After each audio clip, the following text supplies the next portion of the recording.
সৃষ্টি আনিলে অক্ষৰ ব্ৰহ্ম দন্তীয়া ন টকাৰ না। যজুৰ্বেদৰ পৰা আনিলে সাৰ অক্ষৰ বৈ ৰ টকাৰে ৰা হয়। আৰু সামবেদৰ পৰা আনিলে কি অন্ত্যেষ্ট অ, অথৰ্ব বেদৰ পৰা আনিলে দন্তীয়া ন।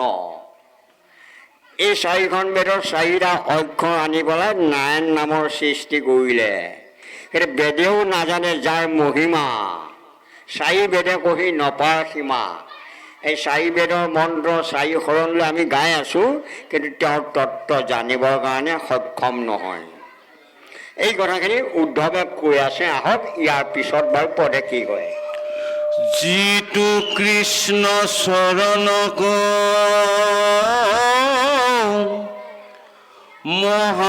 মহাযোগেশ্বৰ হবু মনে অনুপান্ত পুজিবাক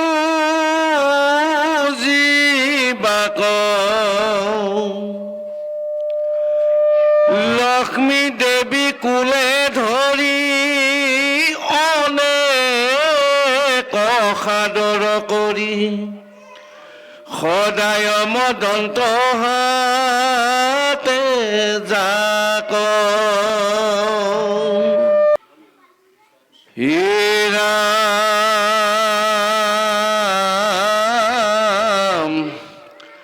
ৰাখ কিয় উৎসৱত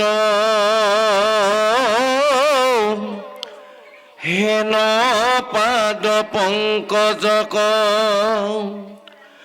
গোপীগণে অৰ্পিলে স্তনত এৰাইলে কপাপচয় ভৈল মহামহোদয় কি কহিব ভাগ্যৰ মহত। কৃষ্ণ বৰ সুন্দৰ কৈছে গুৰুজনাই, যে আজি উদ্ধৱে কৈ আছে এই কথাখিনি, যে এই কৃষ্ণৰ চৰণৰ সেৱা পাবৰ কাৰণে মহা যোগেশ্বৰসকলে মনেও অন্ত নাপায় কেনেকৈ পূজা সেৱা কৰিব লাগে। লক্ষ্মী দেৱী কুলে ধৰি অনেক সাদৰ কৰি সদায় মদন্ত হাতে যাক।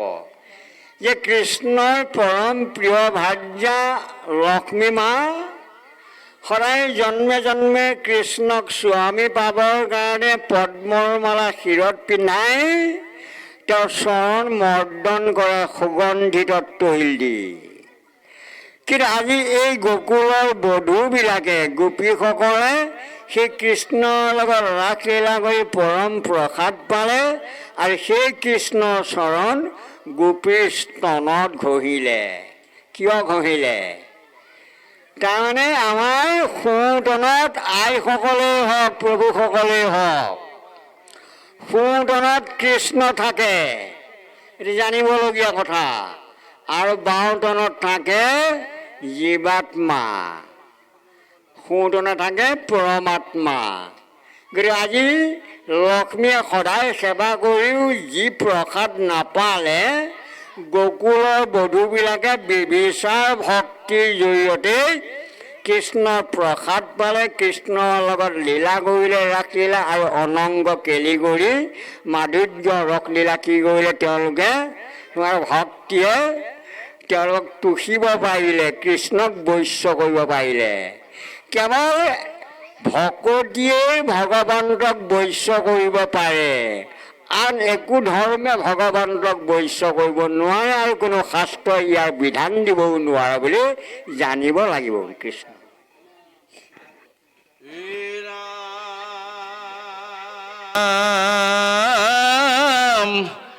তা সোমবাৰ মহিমাক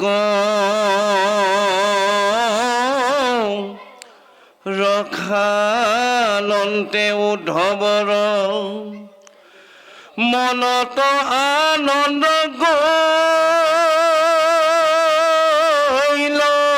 চৰি গীতাঞ্জলি কৰি হৰি দাসে বুলিবা কলৈলা দণ্ডৱতে পৃথিৱীত পৰি ৰাম নন্দৰ ব্ৰজৰ স্থিৰ চৰণ ৰেণু কহেৰা কৰোতেবে সদায় বন্দন যাৰ হৰি কথা যিটো প্ৰবৃত্ত কৰিলা চিত নিস্তাৰিল ইটো ত্ৰিভুৱন।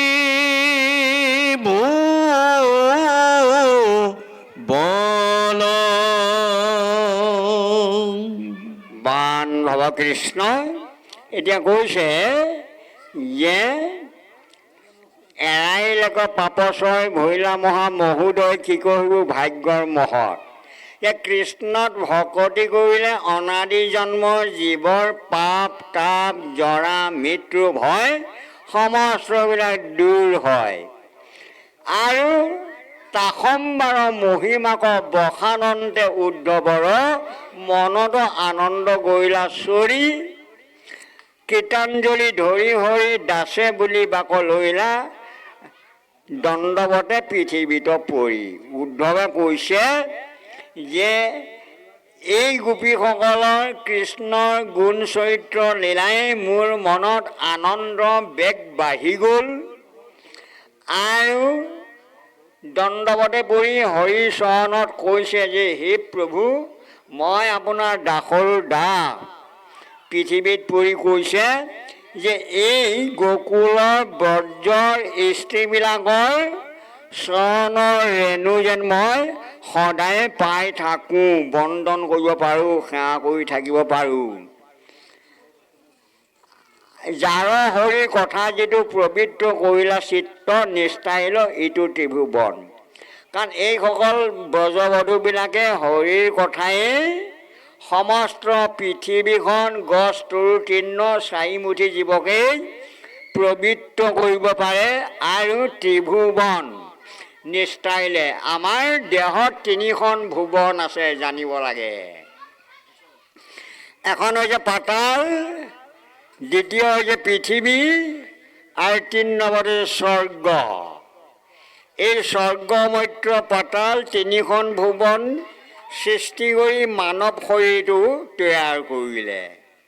কিন্তু আমি এই গোপীসকলৰ দৰে এই তিনিখন ভুৱনক পবিত্ৰ কৰিব লাগিব। কাৰণ চৰণৰে হৈছে আমাৰ চৰণৰ ভৰিৰ তলুৱাই হৈছে পাতাল, ওপৰৰ ভাগে হৈছে পৃথিৱী, তাৰ ওপৰৰ ভাগ হৈছে দেৱলোক। কথাটো বুজি পাইছেনে? আমাৰ দেৱতাবিলাক ক'ত ক'ত থাকে? চক্ষু অধিষ্ঠাতা চন্দ্ৰ সূৰ্য দুই ভাই, এই দুজন দেৱতা। কৰ্ণ অধিষ্ঠাতা অৰ্যমা দেৱতা সমুদায়। এই যে শব্দবিলাক ধৰি ৰাখিব পৰা দেৱতাজনৰ নাম হৈছে অৰ্যমা। নাসিকাৰ অধিষ্ঠাতা অশ্বিনী কুমাৰ। এই যে যজা এটা বা দুটা বিন্ধা আছে, এই দুটা দেৱতা যজা, তাৰ নাম হৈছে অশ্বিনী কুমাৰ দেৱতা। বাক্য অধিষ্ঠাতা সূতাসনৰ নাম যাৰ। আমি শব্দবিলাক তম গুণে হৈছে অগ্নি, তম গুণৰ পৰা অগ্নিৰ সৃষ্টি হয়, বাক্যৰ সৃষ্টি হয়। গতিকে বাক্যত অগ্নি দেৱতা থাকে। কথাটো গম পাইছেনে? আৰু হস্ত অধিষ্ঠাতা বহিলে ইন্দ্ৰ সুৰপতি। আমাৰ হাতত থকা দেৱতাজনৰ নাম হৈছে স্বৰ্গৰ ইন্দ্ৰৰাজ অমৰাৱতী। গৃহ মিত্ৰ, আমাৰ গৃহ দুৱাৰত থাকে মিত্ৰ যম।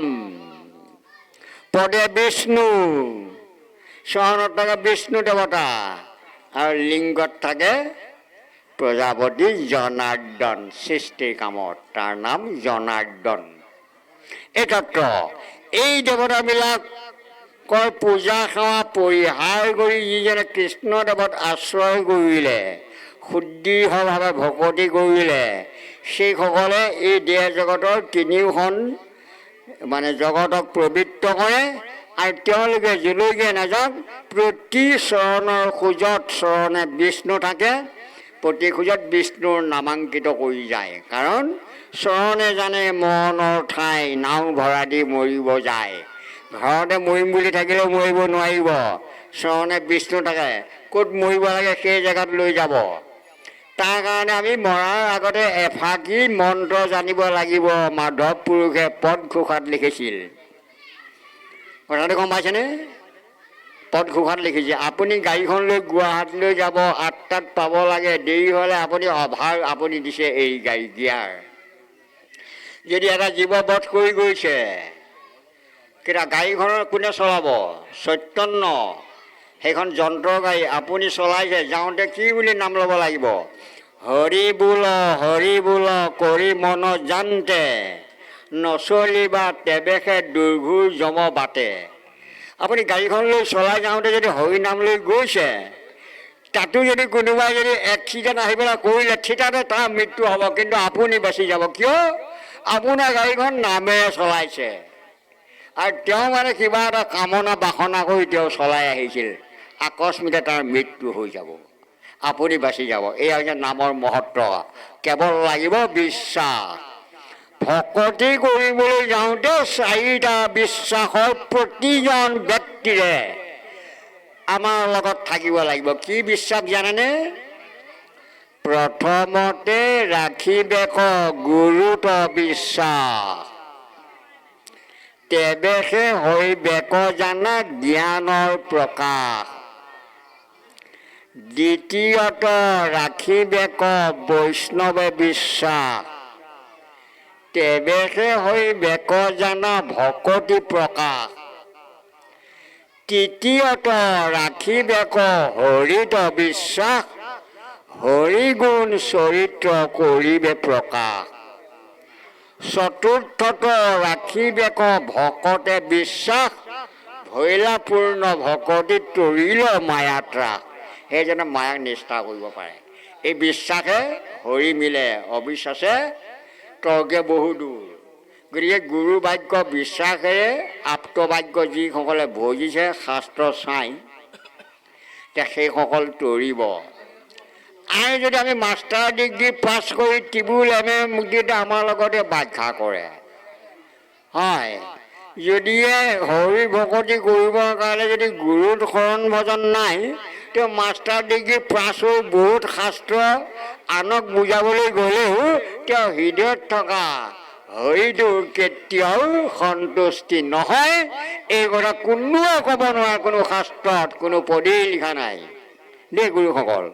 গতিকে এতিয়া আহিল, সেইকাৰণে কৈছে, সেই ব্ৰজৰ যুৱতী বধূসকলৰ চৰণৰ ৰেণু পাবৰ কাৰণে কৃষ্ণৰ চৰণত দণ্ডৱতে পৰি উদ্ধৱে বন্দনা কৰিছে। কিয়নো এই গোপীসকলে হৰিৰ কথাই সমস্ত জগত 3খন ভুৱন পবিত্ৰ কৰে, আৰু এই পবিত্ৰই নহয়, মানৱ জীৱনৰ জীৱটো মুক্তি হৈ বৈকুণ্ঠলৈ যায়, নিষ্ঠাৰিব পাৰে।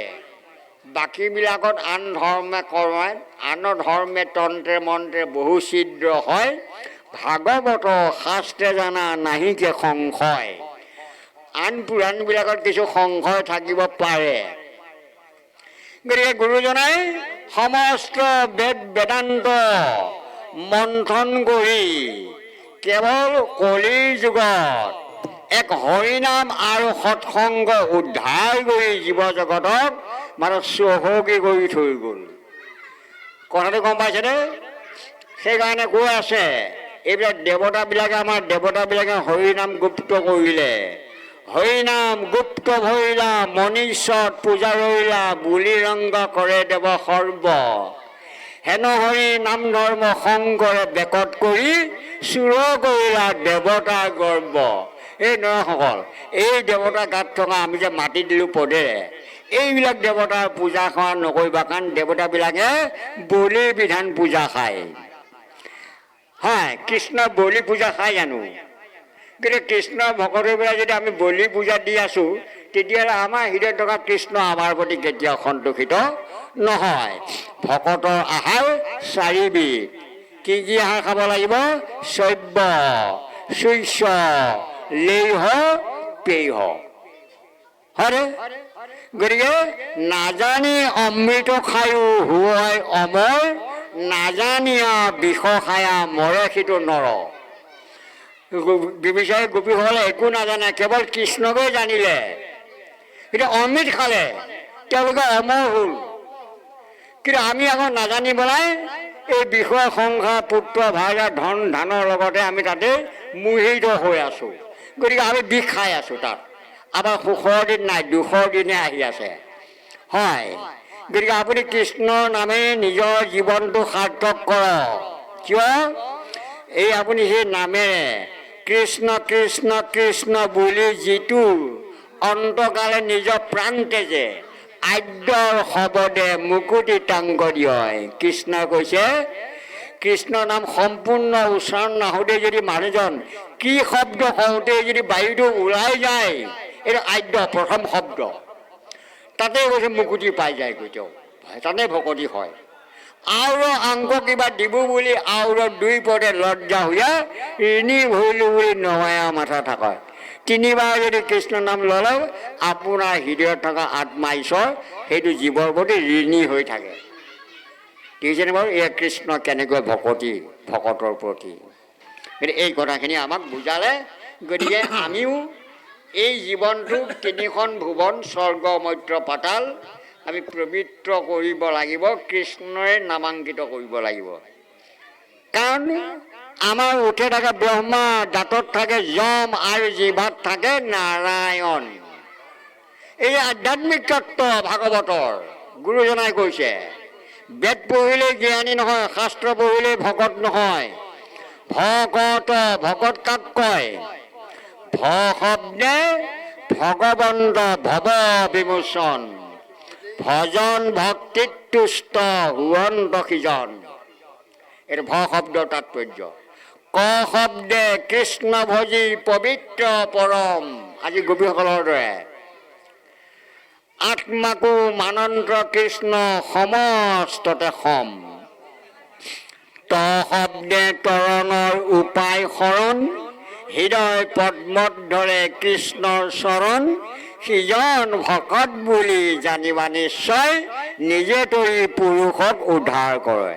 আপুনিও তৰিলে আপোনাৰ উপৰিগুলৰ পিতৃ পিতামহসকল চাৰি পুৰুষাৰ্থ উদ্ধাৰ হৈ যায় বুলি এই পদে আমাক ঘোষণা কৰিছে কৃষ্ণ। এতিয়া গকুলৰ পৰা উদ্ধৱ নিজৰ ৰাজ্যলৈ মথুৰালৈ প্ৰত্যাৱৰ্তন। এহি মতে পাছে সুন্দৰ। কতু দিনে আসি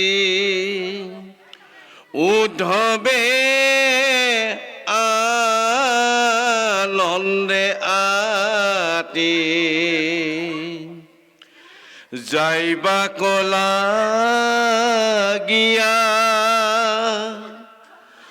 আজ্ঞা মাগি লইলা সমস্তে গোপীক মাতি নন্দবাদী কৰি যত গোপগণ সবাতো লইলা মেলানি কৃষ্ণৰ মনত স্মৰণতে ৰথত চৰিলন্ত মহামানী। কৃষ্ণ এয়া উদ্ধৱ মহন্তই গোপীসকল নন্দ যশোদাৰ পৰা কৃষ্ণৰ কথাই কিমান দিন গকুলত থাকিল পাহৰি গ'ল। শেষত তেওঁ মথুৰালৈ যাবৰ কাৰণে গোপীসকলৰ ওচৰত আজ্ঞা লৈছে, মেলানি মাগিবৰ কাৰণে যে মই মথুৰালৈ যাওঁ। হেৰা গোপীসকল, তোমালোকে দুখ বেজাৰ নকৰিবা, আৰু নন্দকো আজ্ঞা মেলানি মাগিছে। নন্দ কিয়? নন্দ আৰু যশোদা কৃষ্ণৰ নৱবিধা ভক্তি যি সদায় আচৰণ কৰি থাকে তাকে নন্দ বুলি কোৱা হয়। সেইকাৰণে নন্দক মেলানি মাগিছে। আৰু যশোদা যিগৰাকী আই মাতৃ যশোদাই কৃষ্ণৰ গুঞ্জ সমস্ত গাহস্থৰ কৰ্মতে কৃষ্ণৰ গুঞ্জক লীলা কীৰ্তন কৰি থাকে। কথাটো গম পালেনে? তাকে কোৱা হয় যশোদা। আৰু যিসকল গোপী এই কৃষ্ণৰ প্ৰসাদ পাবৰ কাৰণে যিসকলে অনংগ গেলি কৰিছে সেইটো সুবিধা লক্ষ্মীয়ে হৃদয়তে থাকিও নাপালে। গকুলৰ নাৰীসকলে পালে, কিন্তু মথুৰা নগৰৰ নাৰীসকলে এই প্ৰসাদ পোৱাৰ সক্ষম নহ'ল। এতিয়া তেওঁৰ পৰা মেলানি মাগি কি কৰিছে যে মই আজি গকুলৰ পৰা মথুৰালৈ যাম। তেওঁ মনেৰে হৰিক সুমৰণ কৰিছে। সুমৰণ কৰি ৰথত উঠি হৰিৰ নাম সুমৰণ কৰি কৰি মথুৰালৈ প্ৰত্যাৱৰ্তন কৰিছে। গতিকে আমাক কৈছে হৰি নাম ধৰ মন তেজ আশা আন ভকতৰ সংগে পাতা নামৰ দোকান। গতিকে তেওঁ হৰিক সুমৰণ কৰি গকুলৰ পৰা হৰিক সুমৰণ কৰা মানে এইটো শুভ আৰ্শিক মাংগলিক বুলি কোৱা হয়। এইটো মংগল আচৰণ। গতিকে আমি যদি বিষয় ভাবি পেলাই যদি মথুৰালৈ যাব বিচাৰিছোঁ হয়তো মোৰ যান বাহনখন কিবা এটা বিজুতি হৈ যাব পাৰে। কিন্তু যদি কৃষ্ণক সুমৰণ কৰিবলৈ যদি ৰথখন চলায় আৰু তেতিয়া তাত কেতিয়াও বিজুতি নহয়, কল্যাণ হ'ব, হিতকৰ হ'ব। আৰু নহ'লে সেইখন গাড়ী কেতিয়াবা এক্সিডেণ্ট হোৱাৰ কোনো সম্ভাৱনা নাথাকে। গতিকে এই দেহ ৰথখন আপুনি যলৈ নাযাওক আপুনি কেৱল হৰিৰ নাম ভাবি আপুনি মানে যিটো থানলৈ যাব সেই থানলৈ আপুনি কেৱল হৰিক সুমৰণ কৰি আপুনি গৈ থাকক। হৰি বোল কৰি মনত জানতে নচলিবা তেবেখাত দুৰ্ঘূৰ যম বাটে। তাৰমানে আয়ুস থাকোঁতে কেতিয়াও মৃত্যু হ'ব নোৱাৰে। হৰি ভকতি এই লক্ষণ। সেই কথাখিনিকে বুজাই আছে দেই প্ৰভু কৃষ্ণ। উদ্ধৱ যাহান্তে যতে গোপিনী সমস্তে আকুলচিত অতি অনুৰাগে আনি উপায়ন দিলা দধি দুগ্ধ ঘৃত নন্দ যশোদা আদি ব্ৰজবাসী যত গোপ গোপীগণ প্ৰেমে সলুতক জোৰা কান্দন্তে বুলিলা সবে বচন। কৃষ্ণই ইতিমধ্যে গকুলৰ পৰা প্ৰত্যাৱৰ্তন মেলানি মাগি উদ্ধৱ মহন্ত মথুৰালৈ যাত্ৰা কৰিছে। আৰু উদ্ধৱ যাওঁতেই যাবৰ সময়ত এই গকুলৰ গোপবধূবিলাকৰ সমস্তৰে মনটো আকুলিত হৈছে যে এনে এজন ভকতৰ সংগত আমি তেওঁৰ যিখিনি শ্ৰদ্ধা ভক্তি পালোঁ, গতিকে সেইজন ভকতক পাই কৃষ্ণই যেনেকৈ সদায় হৃদয়ত আনন্দ জাগ্ৰত হয়, উদ্ধৱক পাই গোপীসকলৰ মন প্ৰাণ চিত বৰ আনন্দ পবিত্ৰ হৈ আছিল। আৰু অতি অনুৰাগে আনি উপায়ন দিলা দধি দুগ্ধ ঘৃত। এই যোৱাৰ আগমুহূৰ্তত অনুৰাগ মানে আনন্দ অনুৰাগেৰে কি দিলে মানে উপায়ন বস্তু দিলে কি দধি দুগ্ধ ঘৃত মধু লুচি পুৰি এই বস্তুখিনি আনি ভকতি ভাৱেৰে উদ্ধৱৰ আগত তেওঁলোকে কি কৰিলে দণ্ডৱত প্ৰণাম কৰি উপায়ন বস্তু তাতে ধূপ দীপ নৈবেদ্য দি উদ্ধৱৰ চৰণত সেৱা ধৰিছে। আৰু লগতে নন্দ যশোদা যিমান ব্ৰজবাসী গোপীসকল আছিল সেই উদ্ধৱৰ প্ৰেমৰ আনন্দত তেওঁলোকৰ মানে মনটো কি হৈছে জোৰাই গৈছে, জোৰ পৰি গৈছে। আৰু উদ্ধৱ যে যাবগৈ তাৰ কাৰণে তেওঁলোকে দুখ কৰিছে, কান্দিছে আৰু কৈছে যে এই কৃষ্ণৰ চৰণৰ গোচৰ আমাৰ জনাইবা উদ্ধৱ প্ৰাণ যে আমাৰ গোপীসকলৰ দুখৰ বৃত্তান্ত সেই উদ্ধৱ মহন্ত তুমি মথুৰাত কৃষ্ণক কবাগৈ। কথাটো গম পাইছেনে? কিন্তু এই কথাখিনি তেওঁ মানে দৰখাস্ত আকাৰে গোপীসকলৰ কৃষ্ণৰ প্ৰতি যিটো মানে প্ৰেম আনন্দ যিটো মানে ৰতি এই ৰসটো কথাটো গোপনে গোপনে কেৱল গোপী আৰু কৃষ্ণৰ মাজতে বৃন্দাবনত এই লীলা হৈছিল। কিন্তু এইবিলাক গোপন তত্ত্ব। কিন্তু এই কথাখিনি তুমি কবাগৈ কৃষ্ণক যে মানে এই এনেধৰণে কবা যে আজি কৃষ্ণক নাপায়, কৃষ্ণই আহিম বুলি পুনৰ যেতিয়া মথুৰাৰ পৰা প্ৰত্যাৱৰ্তন নহ'ল গকুললৈ তেতিয়াৰ পৰাই গোপবধূবিলাকৰ খোৱা বোৱা পিন্ধা উৰা একেবাৰে এইবিলাক মানে নাইকিয়া হৈ গ'ল। কেৱল কৃষ্ণৰ চৰিত্ৰ গুণযোগ গাই আছে কেতিয়া কৃষ্ণ আহিব। আৰু যেতিয়াই উদ্ধৱৰ দ্বাৰা সান্তনা দিলে গোপীসকলক, গোপীসকলে মনে মনে এখন মনোনয়ন পত্ৰ কৃষ্ণৰ ভকতি কৰিবৰ কাৰণে এই পত্ৰখন বাক্য বচনেৰে কৈছে যে এই প্ৰসাদখিনি যেন কৃষ্ণক দিবাগৈ, আমাৰ মনৰ যিটো ভাৱৰ ভকতি। আহক কৃষ্ণৰ চৰণে গোচৰ আমাৰ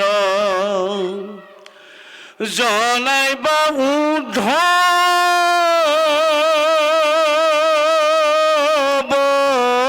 প্ৰাণ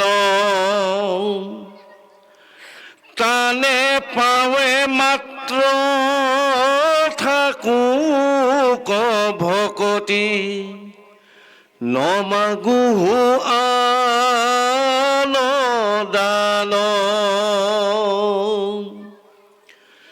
কৃষ্ণৰ চৰণ পংকজত সিটো নেৰুক আমাৰ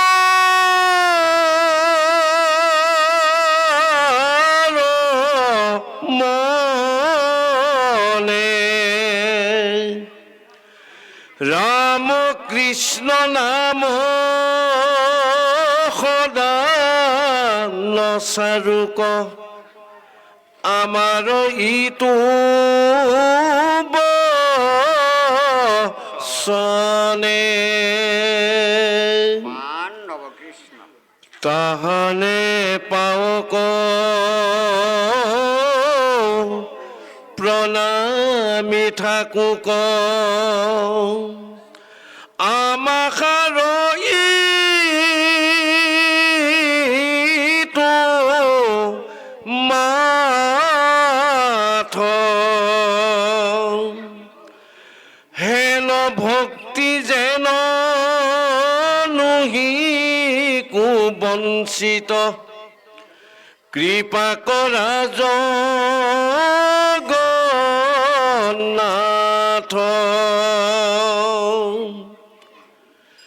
ঈশ্বৰ ইচ্ছায় জৈতে তৈতে জন্ম হৌক নিজ কৰ্মগতি তৈতে তৈতে প্ৰভু তোমাৰ চৰণে থাকোক দিহ ভকতি। কৃষ্ণ এয়া গোকুলৰ গোপবধূবিলাকে উদ্ধৱে মেলানি মাগি প্ৰত্যাৱৰ্তন কৰিব মথুৰালৈ।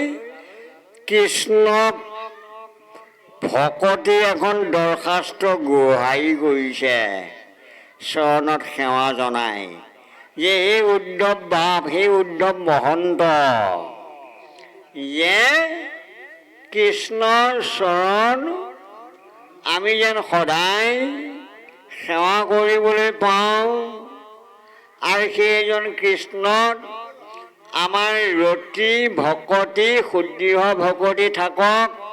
আমি আন দান তপ যাগ যজ্ঞ একোৱে বিচৰা নাই। যেন কৃষ্ণৰ যুগল চৰণ পংকজত মোৰ মনটো যেন সদায় তাতে মজি থাকক, আৰু মোৰ এই মুখত ৰাম কৃষ্ণ নাম যেন সদায় নচাৰোক। এই বচন আমাৰ এই গোচৰ কৃষ্ণক জনাবা, আৰু সেইজন কৃষ্ণৰ পাৱত আমি যেন সদায় প্ৰণাম কৰি এই মাথাই প্ৰণাম কৰি সেৱা ভক্তি কৰিব পাৰোঁ। হেন ভক্তি যেন নহিব বঞ্চিত, কৃপা কৰা জগন্নাথ। যেন সেই ভক্তিৰ পৰা যেন আমাক বঞ্চিত কৃষ্ণ নকৰক, কেৱল কৃষ্ণ জগন্নাথে কৃপা কৰক। কিয়নো এই জগতখন ব্ৰহ্মাণ্ডখন দেহ ব্ৰহ্মাণ্ড জগতখন সৃষ্টি কৰি সেইজন কৃষ্ণই মথুৰাত আছে, আৰু তেওঁ নিৰাকাৰ ব্ৰহ্মৰূপে আমাৰ এই সোঁতনত পৰমাত্মা কৃষ্ণৰূপে থাকে, আৰু এই শৰীৰত জীৱটো এইটো জীৱাত্মা বাওঁতনত থাকে। গতিকে সেই কৃষ্ণৰ চৰণত যেন সদায় সেৱা পূজা ভক্তি ৰতি আমাৰ থাকক, এই দৰখাস্তখন গোহাৰি কৰিলে তুমি যেনে তেনে কৃষ্ণক আমাৰ এই মনৰ ভাৱ ভক্তিটো কবাগৈ। ঈশ্বৰ ইচ্ছাই য'তে ত'তে জন্ম হওক নিজ কৰ্ম গতি। যে মোৰ কৰ্মৰ ফলে আজি মোৰ বৰঙাবাৰীত ঘৰ, কালি হয়তো বিহাৰতে হওক, কৰ্ম ফলে জন্ম য'তেই ত'তেই নহওক কৰ্মৰ গতিয়ে। তৈতে তৈতে প্ৰভু তোমাৰ চৰণে থাকোক দৃঢ় ভকতি। কাৰণ জীৱ জন্মিলে মৰিব লাগিবই, কিন্তু এই শৰীৰটোৱেই বিনাশ হয়, জীৱৰ কিন্তু কেতিয়াও মৃত্যু নহয়। এইবাৰ মানৱ জন্ম পোৱাৰ পিছত যদি আমি ভকতি কৰিব পাৰোঁ, তেতিয়া মৃত্যুৰ পিছত জীৱই আকৌ এটা নতুন এটা ঘৰ আকৌ সৃষ্টি হ'ব। বুজি পালানে? মোৰ পিন্ধি থকা চোলাটো যেতিয়া ফাটি গ'ল, পিন্ধিব নোৱাৰা হ'লোঁ, তেতিয়া এটা মই নতুন কিনিব লাগিব। আৰু মোৰ যেতিয়া দেহটো এই অৱস্থা সলনি হৈ বৃদ্ধ যোৱা বয়সত পৰিলোঁ, তেতিয়া কৃষ্ণই ওলাই গুচি যাব বায়ুৰূপে। কিন্তু এই বায়ুৰূপে যোৱা কৃষ্ণজনক পাবৰ কাৰণে আমি যদি এইবাৰ ভকতি কৰোঁ, আপোনাৰ জীৱটো গৈ এটা উত্তম কুলত যে জন্ম হ'ব, ই একেবাৰে নিতান্ত ধ্ৰুৱ সত্য কথা জানিব লাগিব। গতিকে এনেকুৱা এটা গৃহ মই পাব লাগিব, যিটো গৃহ পাবৰ কাৰণে কৃষ্ণক ভকতি কৰিব লাগিব। তেতিয়াই তেনেকুৱা এটা ঠাইত য'তেই ত'তেই জন্ম নহওক, এয়া হৈছে ভকতৰ মনৰ বাঞ্ছা কামনা। এইটো হৈছে কামনা। আমি আকৌ ধন ধান কিছুমান দিলে ভাল পাওঁ। 80 বছৰ বয়সত 7টা বিল্ডিং এটা বান্ধিছোঁ, কাৰণ কিয় তাত লাখ লাখ টকা ভাড়া আহিব, হয়নে নহয়? কিন্তু মোৰ 14 তলা এই দেহ বিল্ডিংটো যে ভাগি যাব, ইয়াৰ পৰা যে কৃষ্ণ আঁতৰি যাবগৈ, কিন্তু সেইজন কৃষ্ণক যদি এই জীৱনত চিনি নাপালোঁ, তেতিয়াহ'লে এইটো বিল্ডিং এই আপুনিও যাব লাগিবগৈ। লাগিবনে নালাগিব? নিশ্চয় যাব লাগিব। যোৱাৰ আগতে আমি ক'লৈ যাম? ভাগৱতৰ 7ম স্কন্ধত দৈত্যকুলত প্ৰহ্লাদে কৈছিল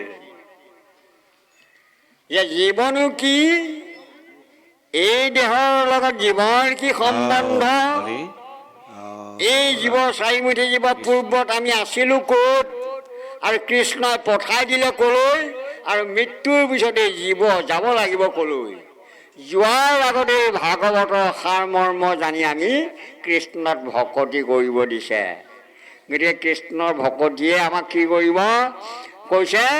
কৃষ্ণই কৈছে, কপিল গোসাঁয়ে দেৱহতী মাত মাতৃক ভাগৱতৰ ৩য় স্কন্ধত এই উপদেশ জ্ঞান দিছিল যে কপিল বদতি মাতৃ শুনা দেৱহূতি কদাচিতো অভকতে নপাৱে মুকুতি।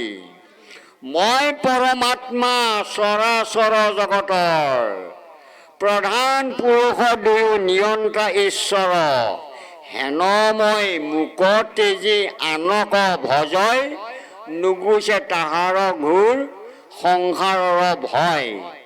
জানি আকৌ তেজী ভজিউগ মূৰ পাৱে পৰম শ্ৰদ্ধাই মাতৃ ভজা সৰ্বভাৱে মূৰ গুণ নামত কৰিবা মাত্ৰ ৰতি শ্ৰৱণ কীৰ্তনে অনায়াসে পাইবা গতি। একেখিনি বস্তু ৩য় স্কন্ধত কপিল গোসাঁই দেৱহূতিক এই জ্ঞান দিছিল আৰু আজি গোপীসকলৰ এই জ্ঞানখিনি উদ্ধৱৰ ওচৰত প্ৰকাশ কৰিছে যে এই বাৰ্তা প্ৰেৰণ কৰিলোঁ মথুৰাত কৃষ্ণক ক'বা আমাৰ মনটো যেন তেওঁৰ যুগল চৰণতেই যেন সদায় সেৱা ভক্তি কৰি থাকিব পাৰোঁ। কৰ্মফলে মোৰ জন্ম জীৱৰ য'তে ত'তে হওক যেন প্ৰভু ভগৱন্তৰ গুণনাম শ্ৰৱণ যদি সাধুৰ সংগত কৰি থাকিব পাৰোঁ জন্ম য'তেই ত'তেই নহওক নিশ্চয় জীৱৰ নিষ্ঠা হ'বই। কৃষ্ণ।